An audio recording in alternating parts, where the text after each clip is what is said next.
Good day mga kaludi, this is your pambansang Ludi, Kriminology Pilipinas, rin ninyo with Ventura Bukay. So ngayon, we'll be able to discuss ano yung kaibahan ng different branches of government, diba? Yung three branches of government, ang legislative, executive, and the judiciary. So once we say legislative, it focuses more on the making of laws, di ba?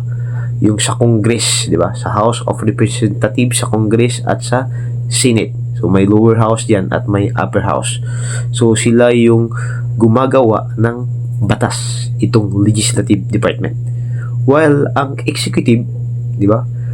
From the word executive, to execute or to implement the laws.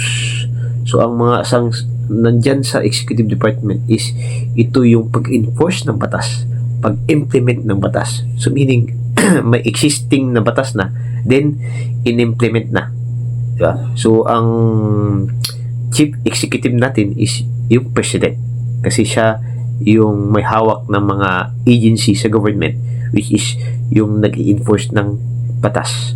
While ang judiciary is more on the interpretation of laws. Itong judiciary is more on the interpretation of laws. So nag-i-interpret sila ng batas. For example, dito is yung sa korte, di ba? Yung sa Supreme Court. So for example, ang batas is hindi clear sa korte. So yung Supreme Court, sila yung nag-i-interpret ano ang nandyan sa batas. So yan yung three branches of government.